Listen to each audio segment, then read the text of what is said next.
This is a non-judgment free zone. Please, I am asking everybody watching this video that spare me of your judgments. Hello, if this is your first time watching my channel, I know this is a very heavy way to say welcome. And even if this isn't your first time seeing me or anything, or this might just be a shock to you, as you've seen from the title, this is not a funny, light-hearted, easy, it's nothing like that, not that kind of video. It's actually quite traumatic, so traumatic that I had to write a script so that I wouldn't forget. You know, when you forget, when you go through a traumatic experience, something that's really impacted you, sometimes your brain, or you choose to forget some certain things, or it makes you emotional. So to avoid any of that, I printed out a script, so buckle up. It's not going to be a short video, but I will put timestamps in case you want to skip to certain parts of the video. Who am I and what's the purpose of this video?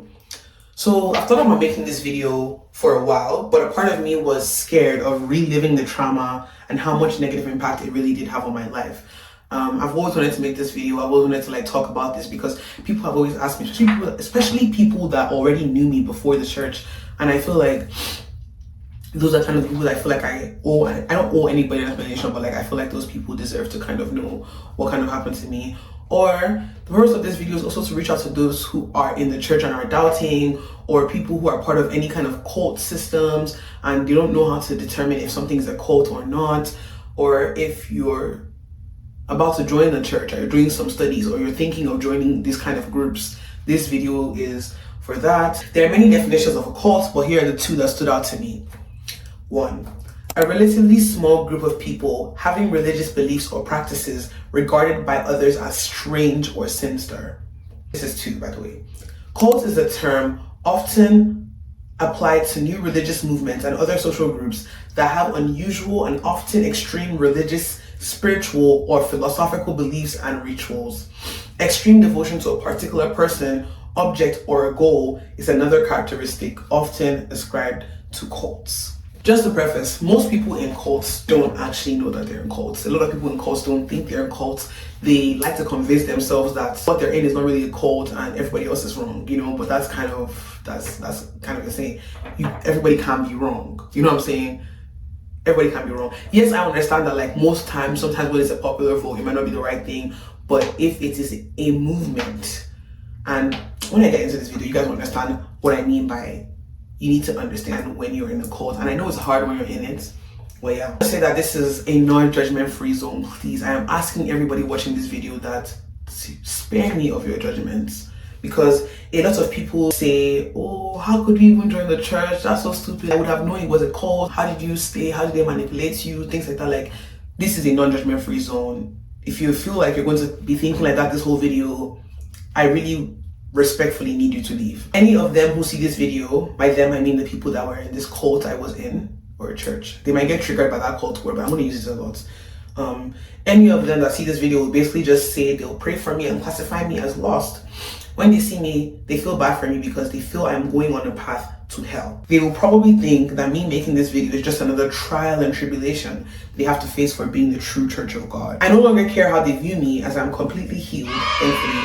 Also, I want to preface that I don't think that anyone in the church is inherently a bad person. I generally don't actually think that any of these people in the church or in the cult or in these kind of groups are actually bad people. They're just part of a system that has manipulated them for a while, that they actually convinced them so that this is actually the right way to live. So no, for anybody in the church that might come across this video, anybody not in the church, I want to let you guys know that I'm not saying that you guys are bad people, or anybody in the church or these communities are bad people. I just think that the system itself, the whole church system and the leaders are bad people, and you just happen to be part of a system that's horrible. Backstory. What was my life at 17 and what made me want to join the church? Because like the title says, I joined the cult at 17. So I always had an up and down relationship with God growing up. I think a lot of people that are Christian can relate to this. When you're younger, you read your Bible some mornings you forget, you go through the whole you go through a period of time where you're reading every single day, being consistent. Another time you fall, you come up, you fall, you come up. That was literally, I had the average Christian backstory of a 17-year-old. I grew up in a relatively religious household, especially my mom. We prayed every morning, early weekdays, and later on Saturdays, and went to church on Sundays. This is the basic religious household, praying every single day, and they went to church on Sundays.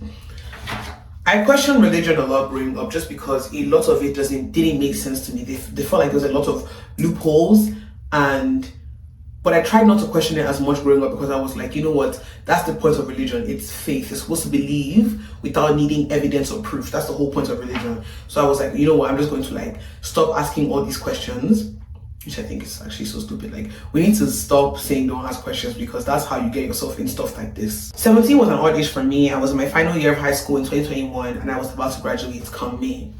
So 17, I had just graduated. No, I was graduating from high school. I graduated in 2021. I was 17. I went to college in August. I was still 17. Joined the church in September. I was still 17, and I turned 18 in October, ending on October, mind you. So I was already in church for like about a month and a half by the time I turned 18. So over COVID, some of my secondary school friends from Nigeria started a group called Girls for God. If any of them watch this video, they're going to be like, oh my God, Girls for God. That was one of my favorite things during COVID because honestly, it just kept me grounded with my religion, with faith, and it really just stressed to me the importance of having community when it comes to religion. You're always like, okay, it's one thing to want to motivate yourself every single day to do something, but when you have a group of people, especially women, a group of women that go through the same experiences as you, like I said to my secondary school friends, we relate on a lot of levels. So it was very, very like motivating, and I loved it. And just that experience made me really think that when I go to college, I want to find a similar group just like this where I can relate with people, find people my age, and just have a community to keep like grounding me, because it's not easy to do Christianity on your own. Sometimes you really do need a community of people to keep bringing you back and reminding you of why you're here, and just to constantly show you the love of God. What led me to want to join the church? It is easier than you think when you're just a young person who wants to close a relationship with God and a community of friends who also wants a close relationship with God. You guys don't think it's easy to join a cult. You guys think, oh, I'm not that stupid, I'll never join a cult, but honestly, it could be anyone. Mind you, especially if you're so young, like I was 17, or you don't have to, it's not about age, sometimes it's about like your mind. My relationship with God was so underdeveloped that anything would have shaken it. I feel like because I wasn't convicted and I wasn't really like standing strong on my feet, I didn't have my own opinions, it was easy for anybody to sway me. And I was just at that point where I also had no friends. It's my first week in college, all of these things. So put that in perspective before you say anything. It was my first week of school and I had just rounded up classes. So I headed to one of the student buildings study lounges to get some work done. I was almost done studying, packing up to head home. Then someone came up to me and was like, hey, she was so smiley and happy. I remember it so clearly. She was like, oh my God, hi. Are you studying? Are you packing up? What are you doing? We had a conversation. Then she said it was Friday and they're having a devotional right upstairs actually, so I don't have to go anywhere. But she wanted to open the conversation up to me. They're having a Friday devotional and it was really just, and I asked her what kind of devotional, like what kind of thing is this? And she said, we're just a bunch of young people, you know, praising God. It's just one of those things. And she also said, I asked her what the denomination was, because I grew up Anglican and Catholic. I mean, mostly Anglican because we went to church from my dad's side. So I was very curious as to know the denomination, because I knew I was either looking for Anglican or non-denominational, mostly non-denominational. So maybe she said it was non-denominational. We don't really go under a denomination, we just follow the Bible. I was like, beautiful. That's exactly what I want. I just want a group of people that just follow the Bible. It doesn't have to be like, oh, we're Catholic, we're Anglican, we're this, we're this, we're this. And that really stuck out to me. When I entered the room, I went upstairs. It was actually filled with young people and they were singing praise and worship. And when the preacher came out, he seemed so excited and they were all riled up for God. And honestly, to this day, that was so beautiful to me. No matter how I feel about the church now, that moment is still always stuck in my heart. Like, wow. That was really, it felt so powerful just being in that room, being like, oh my God, like, wow. These are people my age, a little older. Some of them are like a lot older, but most people, like 85% of the room was really young people. And I was like, wow, like this is so beautiful. Honestly, they did some good news sharing, which is something they did at almost every single devotional. And basically during good news sharing, what you do is you share some good news that's happened in the day or the week, you know. Everyone puts their hands up, not everyone, a lot of people put their hands up, and then the person in front basically picks who is going to go. Everyone doesn't get to go, especially if there's a lot of hands up, you know. And usually there is, because a lot of this church, people always have good news to share. So the person that invited me was picked to share good news, and she mentioned me as her good news. She talked about how she saw me studying and told me about the devotional, and I was immediately excited to praise God. And after she said that, a bunch of people came up to me. First of all, before they came up to me, after she said that, the whole crowd went wild. They were like, woo! And then because she said my name, they were like, go Bube, go Bube, go Bube. And I was like, yeah, I'm riled up for God. Yeah. After the service, people came up to me and they do this thing called, I keep forgetting what it's called. Fellowship, yes, fellowship. So basically when you socialize with other people, other Christians, it's fellowship. It's just something that is kind of, I guess, is not required, but it's in the Bible, you know? So during fellowship, which was after church, people just came up to me to say, hi, how am I doing? They were like all smiley. They were all so sweet. They were so nice. I was like, gang. These are my new friends. I found my new friends.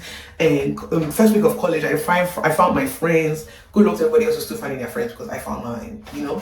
9 o'clock. Also, something they were saying is, because it was Friday devotional, they were saying, the preacher was like, it's Friday night, people are out partying, people are out drinking, but here we are praising God. Woo! Here we are praising Jesus. Woo! And I was like, period. No party, no drinking. God. That's what I want, you know? So after they had asked me, oh, how are you getting home? I was like, well, I was gonna walk. I usually walk. And then they were like, walk? Not on my watch. You walk when we have cars? Come on, we'll drop you off. And this girl basically takes me home. And I was like, damn, people are nice. Like, this is what it feels like to be surrounded by people that love God. Like, it's so sweet. Everyone was so nice. And now that I think about it, I should have been suspicious of how overly nice they were. And now I know it was because they wanted me to join the church. Dun dun dun. They were so nice to me. They were so too nice to me. I was so gullible. I love the niceness. I really wanted to believe that this was genuine, you know? And when you really want to believe something, guess what happens? You start to believe it. I start to tell myself every day, I am a celebrity. I'll walk out with my dark shades on. I'll hire bouncers. I'll hire security guards. I'll get someone to open my door for me because what? I am a celebrity. I tell myself every day, so I believe it. Everyone was so sweet and nice and so rather for God, and were so dedicated to making their lives Christ-centered. They kept saying things about it not being a coincidence that they approached me and this is a sign from God. Mind you, they pulled out Bible verses. For this. Another thing that really drew me to the church was the fact that like they never said anything out of their mouth, you know? I'm not saying that's not a word. What I mean is like they would always refer back to the Bible. They would use the Bible to talk. Like they would be like, okay, this is what it says in this, and then they would talk. They wouldn't just like say things out of nowhere. They would always make sure they had a Bible verse to back it up, which is actually what, now I think about it, is so scary because they used this whole church, they used only the Bible and they were able to do this, which is scary now I think about it. But they kept saying things like this is not a coincidence that they approached me and this is a sign from God, and that definitely drew me more to the church because that got in my head. I was thinking the whole time, wow, God knows how much I wanted the Christian community and to get closer to him, and this is his way of, you know, telling me, look, I'm doing my little bit, here you go. And I really thought this was God speaking to me. I really thought, okay, like I've been praying for a relationship with God. I said this was God's way of showing me that he's listening, you know? My fear of hell definitely drew me because the studies convinced me that if I didn't join the church, I'd go to hell, and if I join, I'm saved as long as I'm in the church. And I don't want to get too in detail with how they were able to use the Bible to convince me that if I didn't join the church, I would go to hell, but just know that they were Bible verses. You guys, they were Bible verses for it. And if anybody wants like a specific video on me to go through like the Bible studies that they did with me and show you guys the studies that you had to go through to join the church, to show you guys how manipulative it is, I can, but that might even be more traumatizing than the rest of the video. Okay, no, not traumatizing. I think the church was traumatizing. The Bible study is just like more boring, I would say. One more thing that drew me to the church was the fact that I didn't have any friends. And it's now my second week of college, and I was just like excited to make some friends. I was so excited to make some friends. I was like, woo! I get to make some friends, you know? And they were so nice to me. They kept inviting me out to stuff, and I even studied with them at a point.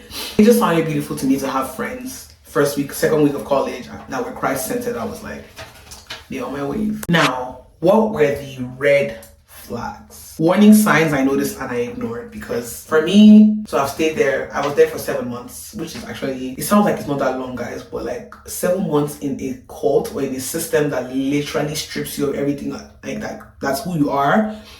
It's horrible, and it has a lifetime loss, like a long-lasting effect. Before I get into this list, I want to make it clear that the church wasn't all negative, which was part of the reason I stayed. I was just too afraid to go to hell to notice the red flags. Like I said in the intro, the church wasn't all negative. I obviously stayed because I enjoyed some things. I had good times, I had good memories, But like, I also am saying this part because I want you guys to know that having good times, having good memories, enjoying yourself once in a while or once every now and then, it doesn't remove from the fact that a group of people or an organization or a club or something is negative. You have to look at the overall whatever. So, first red flag. A lot of the people in this church were in sister and brother households. And I want to explain to you guys what that means. Sister and brother households are basically households where it's a bunch of church members staying together in one house, and usually it'll be about 4 to 6, 7 people in a house. I don't know if it's up to 7, but around there. And basically the whole thing is, most of the times, is to cut down on costs for rent, but also to ground each other down, because he said if you live with your sisters and your brothers, then you're less likely to derail or fall off the path of God or whatever. And I was like, one of the things I never wanted to do was I never joined a sister household I'm really proud of. I only have some stories from my friends who did join one, but I never joined one. They kept trying to make one of my friends join one. I'm not saying her name, but they kept trying to make her join one, and I thought that was so weird, because I was like, she lives in an apartment that her parents were paying for. She was not complaining about cost. They kept trying to convince her to move out of the household and then come stay in it. And I was like, okay, no. And I was actually about to move into a household, but I love being alone too much. No matter how deep I was in that church, I still had the things that I was like, okay, I want to do this. And also, I also thought to leave the church way before I was able to sign any lease.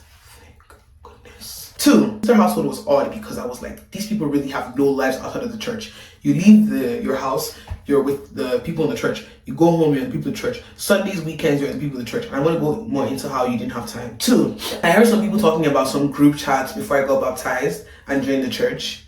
I don't know if you guys know.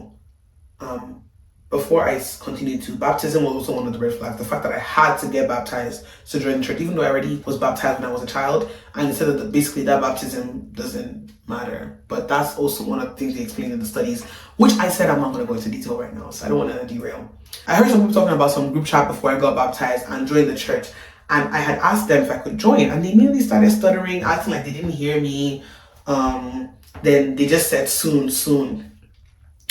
After I joined the church, I found that they were posting the pictures they took with me every Bible study. I had about 6, 7, 8 Bible studies. I can't remember the exact number. And the first study, they were like, can we take a selfie to commemorate this moment, or to save this moment, whatever. I was like, it's kind of weird, but yeah, sure, we can take a picture. They took a picture. They took a picture of every single Bible study, but I just thought it was a cute thing. Like, you wanted to take a picture with me, you know? Wrong. Joining the church and finding out, joining the group me and finding out they were putting pictures of me from every single study. And they would say things like, after I joined the group, I found that they were posting pictures they took with me every Bible study and summarizing how it went and how they think I'm fired up to join God's kingdom. Then asking everyone to pray for me. When I saw this, I thought it was weird and all, but I was just happy to be saved. Because people might ask, Pube, that should have been a very big red flag for you, but you don't know. When you're saved, you're like, okay, whoo, I'm saved, you know? This is three. When I was doing the studies, they always wanted to take pictures with me and say it was just to capture this beautiful moment. I found it weird at the time, but I was like, whatever. 4. I'm going to stop numbering. I'm not in the mood. I found it weird how fast they wanted me to join. They kept saying some people do all their studies in 2 days, in 3 days, in 1 day. And I just thought they were so eager to bring people to God. I didn't think it was because this was a weird community of people. Next point, there was too much hierarchy in the church, almost like tiers. And there are also so many things you can do to advance, but only within the church. So it feels like you're advancing in real life, but you're really not, because, like I said, you're only advancing in the church, you're not really advancing in real life. When I went for a church service for the first time, one of the couples on stage mentioned how they'd never kissed, and they would be sharing their first kiss on the altar at their wedding. And they'll be officiated by a church member. I found this a little odd, but I was like, if you feel like kissing is a temptation for you, then that's something you have to stop, then go ahead, like, you know, that's okay. There were a lot of talk explaining that you can't date outside of the church, and just heavily encouraging that your best friend should be in the church. Mind you, like I said, these words, heavily encouraging, advising, encouraging. They would never force you to do anything. No. They would make you say that you had to do it yourself. And I might get into that, I'm not really sure, but it's just a lot of brainwashing.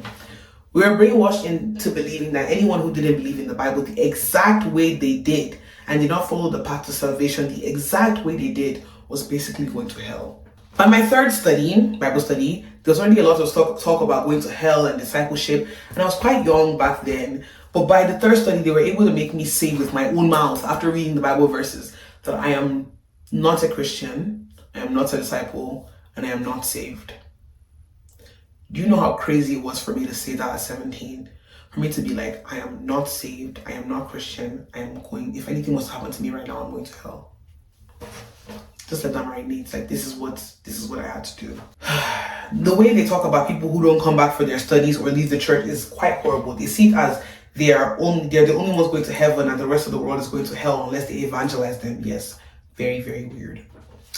You have to attend every meeting of the body, and there are 3 a week. And every day you have to evangelize everywhere, because during the meetings of the body, people will get commended for evangelizing and sharing the gospel, their gospel. Being in the church, you're always busy. You have no time for yourself. You have no time for your family. You have no time for friends. You have no time for work. You have no time for school. And every single time you have outside of the church, you have to squeeze them in. Like 5-minute phone call with your friend. Oh, daddy, I'm going to a Bible study. Mommy, I'm going to a Bible study. I'm going to church. I'm going to this meeting. I'm going to do this. I'm going to do this. And oh my God, I'm just thinking about how like I literally basically abandoned all of my friends during this time. And I'm so sorry to you guys. I'm so sorry. Some of you guys have forgiven me. Some of you probably have forgiven me, but don't get to talk to me anymore. That's fine, because honestly, I abandoned you. The red flags list is long, so let's continue. A lot of people in the church were struggling financially, but still basically recommended to keep their weekly commitment. What's a weekly commitment? So basically, when you're joining the church, they basically ask, how many times are you able to contribute to the church weekly, They bring out Bible verses. Like I said, this was routine. They had Bible verse for everything that they said. So at that time, I said $20 a week, and now I'm thinking about it like I was a broke college student. $20 a week is $100 a month. $80 a month. Sorry, I know maths. $80 a month, and that's kind of ridiculous for a college student. So I said that, and then it became, I didn't know that like saying that was basically committing me to that amount, because there was a time where I didn't have money and I wasn't able to give. I literally got scheduled for a meeting with my Bible talk leader. I don't know how to explain some of these terms. I can't explain to you guys, but I got scheduled for a meeting. She was asking me, oh, were you able to contribute this week? Mind you, asking me all these questions, already knowing the answer, because they have the statistics and the of who's contributing and who's not. When you join the church, that day becomes your birthday, the day you became reborn and become a new person. I actually thought this was quite cute at the time, but now that I look back, they're basically giving you a different day, spiritual birthday, because they're like, this day is of your real birthday, that's of the world. This day is the day you're reborn, and you start counting your age like that. So after the first year of your birthday, you'll be like 1 year old spiritually, 2 year old spiritually. And I'm just like, okay, this is kind of weird. Now that I think about it. Looking back, that's so weird. It's directly targeting vulnerable, lonely, young, and broke students. Like, they have ministries specific to going to minister to college students. What the hell? Only dating within the church, I thought that was so weird. The emphasis on mentoring, always needing advice for every little thing you do from your mentor, because when you join the church, you're assigned a mentor, a discipler, and everything. So you basically have to ask them for almost everything. If you were studying the Bible and you were in a relationship, you had to break up with them before you got baptized, because you cannot come into the church with a worldly relationship. If you were gay and you went to study the Bible, you had to denounce your gayness to join the church. There was heavy emphasis on baptism, which I thought was so strange. Like, why do we have to be baptized? Like, the church doesn't say like we have to be baptized. There are a few people in the church who had to get a whole closet revamp joining the church. I know one particular person whose mentor threw away a bunch of her promiscuous clothing because it was too sinful to even donate to anyone else to wear. So they said, these clothes are horrible. Throw it away. Don't even give it away because it's bad, you know? A lot of people in the church, besides the leaders, have little to very little money because they dedicate so much time to the church that they don't have enough time for themselves. I even know someone whose case was that they had to cut down work hours to dedicate more time to the church. Their mentor literally told them to cut down work hours. Even at the point they had asked him to quit his job to join a ministry team in LA. Yo, this is crazy. Mind you, this is Texas, so LA is another cold store. In the South, LA is in the West. You're basically asking this person to uproot his life to join ministry in the name of God. For donation periods, because they had like donation periods in the year, which is like 2 times a year. And I don't remember what they're called because I've forgotten a lot. But basically, during these donation periods, everybody in the church was expected to give and donate a certain amount of money depending on your age group or your ministry. If you're married, you had a certain amount. If you're single but graduated, you had a certain amount. If you're in college, you had a certain amount. If you were an older person, and so on, so on, so on. That's how it went. They'll give us a goal, something like $500, 400, 500. And so we have people in the church texting people to donate money, or even like, I remember there was a weekend time I worked for 6 hours at Six Flags, and all that money went to the church. I never saw that money. So I'm working for free and the money's going to the church, and it doesn't make sense to me. So basically the church is getting thousands from its members and forcefully making them donate because of ministry projects. So they'll be like, oh, this contribution is coming up, it's in 2 months, we're giving you guys enough time to prepare. So people will start doing things like selling cookies, selling different things, blah, blah, blah. I don't know, just different stuff.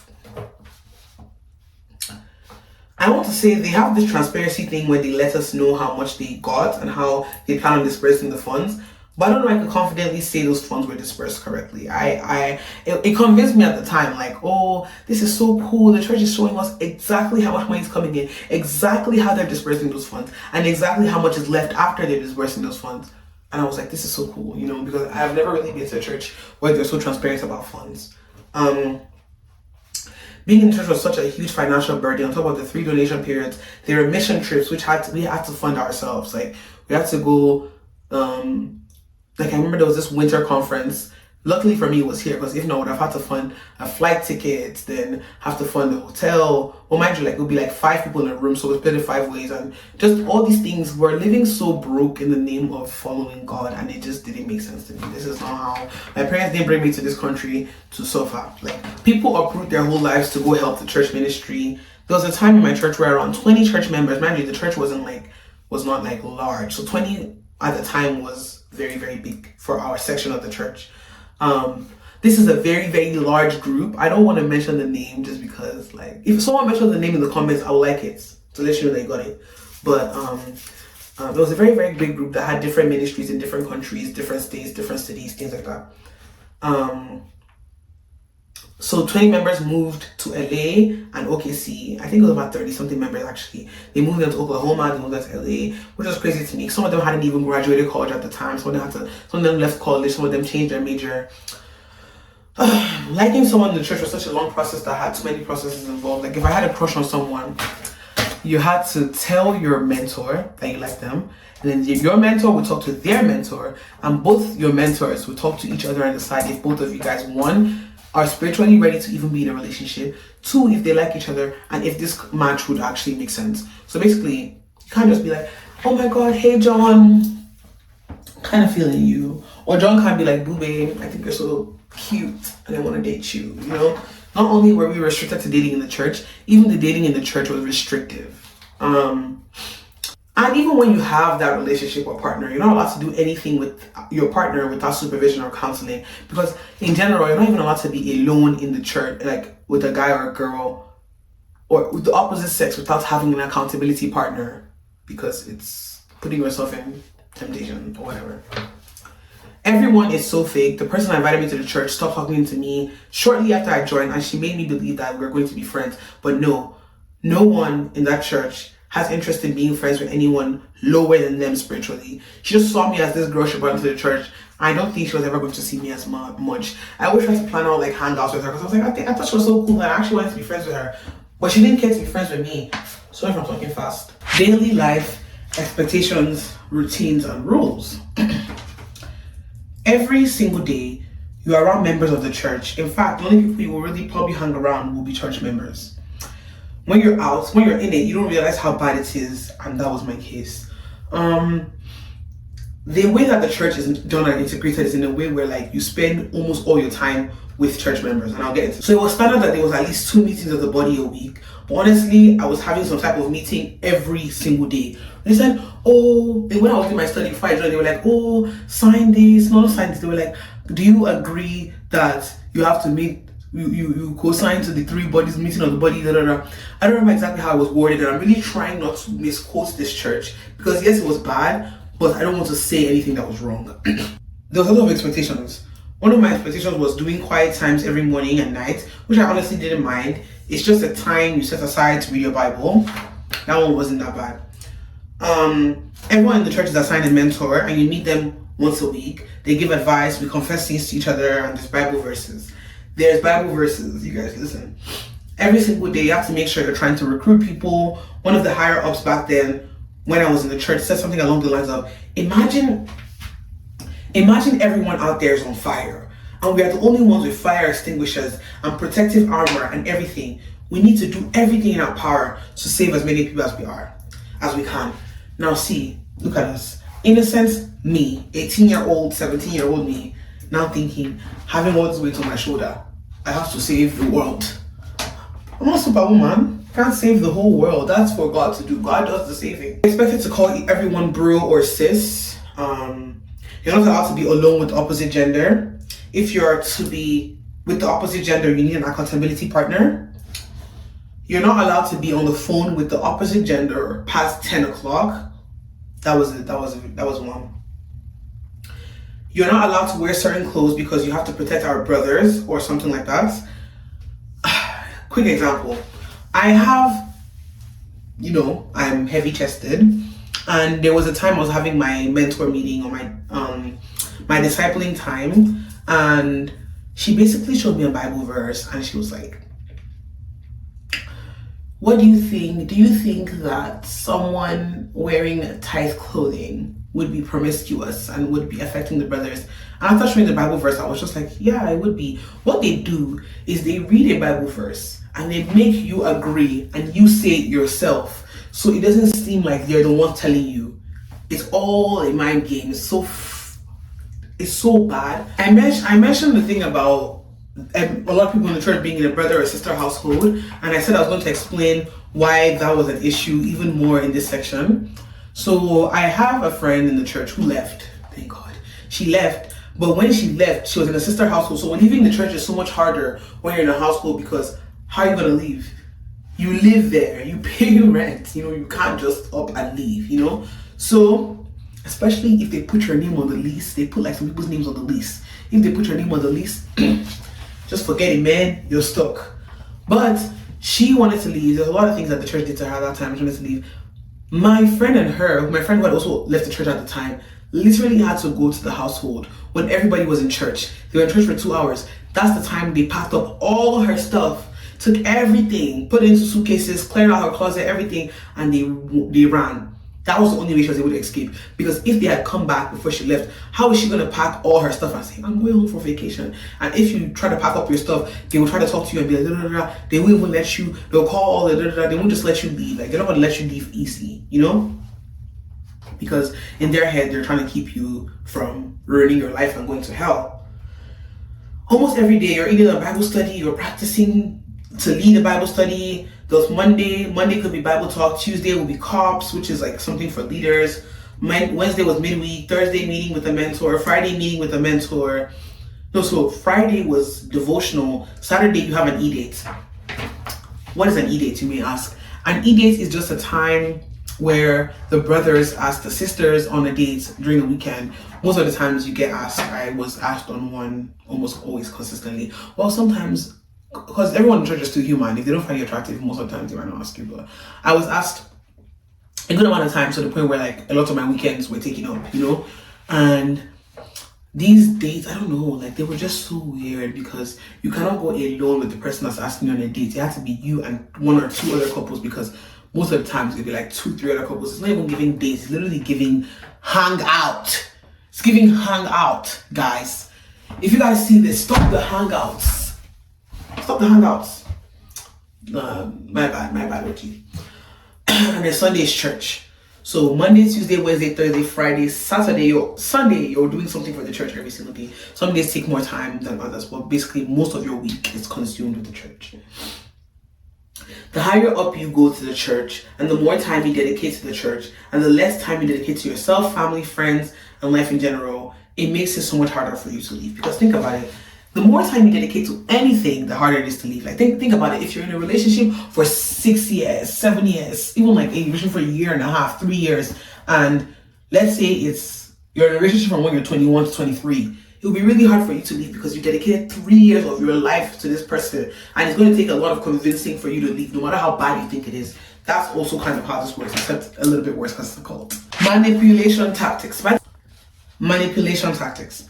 The biggest manipulation tactic was the Bible. I know it sounds crazy. I know it's crazy to say, for me to say the Bible was a manipulation tactic. Oh my God, you guys don't understand. I kept emphasizing that they were using the Bible verse for everything. And I'm saying that's the manipulation tactic, making you think that everything they're saying is coming directly from God. That is the manipulation tactic. The Bible itself is the manipulation tactic. Because what am I trying to say?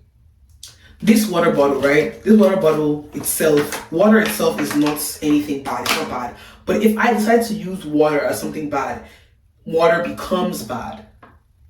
Or me plus this water becomes bad. So the Bible itself is not bad, but the church plus the Bible became a manipulation tactic.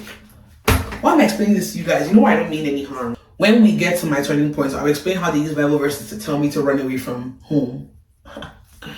Trying to get me to run away from home. There was also the whole thing of wanting to go to heaven and have kingdom there with the people in church. They had this thing where they were like, you need to be part of a church because whoever is part of the kingdom here on earth will also be together for the kingdom in heaven. You get looking at people who leave the church as lost brothers and sisters and just constantly wanting to make it seem like they were the only people on earth that were saved. So anywhere but the church is going to hell. Constant meetings with mentors if something doesn't go right, or if someone reported you to your mentor about something. I can't even explain some of the things that happened because the church generally had their own slangs and languages. I'm really trying to give you guys a full spiel, but the church deadass had their own languages, had their own slangs, had their own way of life, had their own way of doing things that is so hard for me to even vocalize like what exactly they were doing, you know? Another manipulation tactic was just the constant praising and motivating you to aim for higher positions in the church. Basically just feeding you with some lovely story, but truly everything you work so hard for in the church can only matter if you stay in the church for the rest of your life. So basically, from the minute you step in, they're preparing you to remain in there for the rest of your life till you die. Peep that. Also, having their own way of doing things just made it become easy for this life to become a normal. When you change from doing things the regular way you're used to doing it and you do something a different way, that way just becomes your normal, and anything leaving that, no matter how bad you think it is, just leaving that's normal, that new normal becomes hard. You know what I mean? And because they already convinced me that the church was the only way to go to heaven, I was already like, so what's the point of leaving? I'm in a good spot, you know? Okay, turning point. What made me realize it was a cult? Thanksgiving break, I went home and I live about an hour from the church. There was a Friday devotional and I had mentioned to my mentor that I wouldn't be able to make it, and they started bombarding me with questions followed by Bible verses. Like, oh, what do you mean you wouldn't be able to make it? This is, you have to prioritize things of God above family. Kiniko. This one, that one. They first of all said it was a problem. They first of all said if the problem was a ride home, a ride to church, someone can come get me. If the problem I had was going to church because I didn't have a ride because I didn't drive at the time. The problem was I was only home for 1 week and I wanted to spend it all with my family. My family had just booked movie tickets and that was the first one activity of the break. I already wasn't talking to them much because I was in the church and I missed my normalcy. Like being home for spring break, Thanksgiving break really made me realize like what it was like to be normal again. I was like, wow, like I forgot what it was like to just be with family, laugh, talk about regular things that didn't have to do with church. Because I understand like being Christian, but if every single thing you do, you talk about the church and Christ and everything, like you have to like live your life regularly and let that be the center of your life, not let that be your whole life. You know what I mean? So I mean, you can do religion however you want. I'm just telling you my opinion. It wasn't until I went home for a break that I realized how deep I had gotten into the church and how much of my time in my life was really being taken away. My mentor told me that when she was 17, when she was 17, her parents had a problem with her leaving home to church. She took some stuff, ran away, and went to a sister household. She asked me how much I'm willing to do for God because this is a test. She basically said, this thing you're going through right now where you have this thing with your family. Mind you, I kind of lied back then. I said my auntie said I can't go. She wouldn't really say something like that. She's not the type of person to say something like that, but she just would show concern. Like, you already spent 24/7 with this church. Like, you can't spend 1 week with your family. And she would not be wrong, you know? Then they brought out Bible verses about Jesus disobeying his mother. Yes, it's there. I will put it on the screen if I feel like, if I have energy. If not, look it up. Bible verse of Jesus telling them to go tell his mother that he's not coming out because he's preaching. Search it the way I said it right now, you find it. I don't have energy to put it on the screen. I don't plan on editing this video too much because it's too long, and I won't. My mentor, I'm sorry if this sounds like I'm so lazy. Oh my god, I'm sorry. My bestie in the church at the time was calling and bombarding me with questions as well, and it was quite overwhelming because I know my mentor had already called her.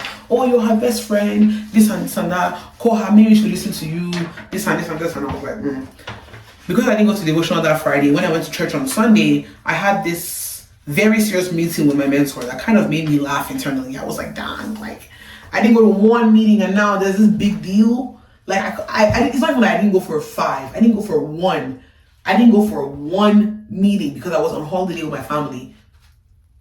I didn't go for 1 meeting. So expect me to be going for meetings even during the holidays.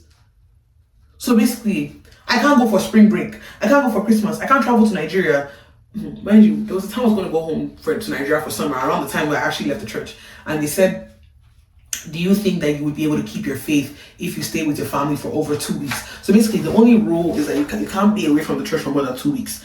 That is also part of how I also should have known it was a cult, because what are they doing in there? That if you go out to the real world for more than 2 weeks, they feel like you will lose track of the church. When I was feeling this feeling, I opened up to a friend in the church about it, and she told my mentor, and that became a whole big thing. He started talking to me, started having meetings with me, all sorts of things, trying to convince me as to why I should stay. He started calling the higher ups, mind you, who I had never spoken to or had any substantial long conversation. The first time I ever spoke to the higher ups was when I was about to leave. So I was like, oh, this is kind of serious. Like, they really don't want me to leave. And that's when I started to know, okay, boy, you got to go. Escape. How did I manage to escape? The word escape makes it seem like I put on my Fast and Furious, or what's that outfit? Avenger costume, Avenger Assemble Ben 10, you know, and I was running out, and I was fighting for my life, and I was doing Kung Fu, and I was fighting karate. No, that's not what the escape story was, hon. If you're looking for that, go watch a movie, hon. But escaping wasn't too bad for me because I didn't join a household, like I said. Escaping wasn't extremely difficult. It was just mentally tasking more than anything, to be honest. Well, yeah, it was more complicated. It was just complicated, confusing, and weird. I was at a Wednesday midweek devotional when I decided that this would be my last meeting of this church. I was there and I was looking at the preacher blank face, like, this church is so weird. Like, what is wrong with these people? Like, what is wrong with this church? How did I even not realize this? Like, what the hell? And I'm 18 at this time, so I'm thinking, like, I still don't fully have a reason to leave. I'm just thinking, like, this is weird. And I'm like, this is my last meeting. Then Friday came along. Time for a Friday devotional, because like I said, they had meetings Wednesday, Friday, and Sunday, no matter what, and sometimes they had meetings the other days. So I said Wednesday was going to be my last meeting, and I kind of meant it. So when Friday came along, it was time for Friday devotional. I started getting calls, texts, people were blowing up my phone. This was the first time I ever put my phone in D&D. I put my phone on D&D for the first time in 2022 because of the church, and since then it's never left because I still had a little fear of them like calling me and stuff. But now, like, to this day, guys, I am not even exaggerating. The sound of like too many calls or too many texts, like, it just I don't want to say traumatizes or PTSD. It's more of like, it just makes me uncomfortable, like, because I just related to that time of my life, and I just don't like people are like, oh, where's the phone always on D&D? I'm always like making a joke out of it, but really, like, my phone's always on D&D because ever since then there was a period of time where my phone was being blown up by the church, text messages, calls, everything, and like, no matter, I'll block one person, another person will call me. It was just a lot, and they showed up to my house. The day I didn't go, my 2 friends in the church at the time, one who was my best friend in the church, and the second one who was the person I confided in, telling them how I was feeling about the church, I went to go report me to the higher ups. Girl, I thought we were cool. What's good? They came into my room, my apartment, and knocked on the door. And so this day, I kind of wonder how they got in because my roommate said they didn't let them in. So I don't want to say they used juju, but if everybody's saying they didn't let them in, then who did? God? Okay, maybe. Who knows? I was laying on my bed, naked, feeling slight relief of the church being taken off my shoulders. Then they came in. I was even calling some of my friends from before, and luckily for me, my friends, I love them so much. They literally talked to me and they grabbed me with open arms.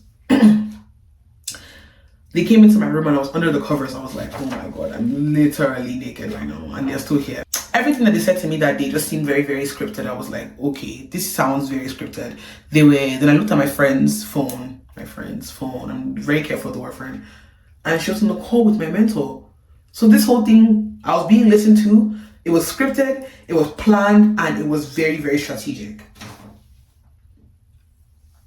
They asked me to take me to church, and I agreed just because honestly I just wanted to make sure I was done. I don't know why. I went to one final church service because I was like, you know what? Mind you, this is happening all in the same week. So Wednesday I went to my last devotional. Then Friday I didn't go to devotional. And mind you, not going to devotional is a big deal because everybody goes to devotional and you have to kind of.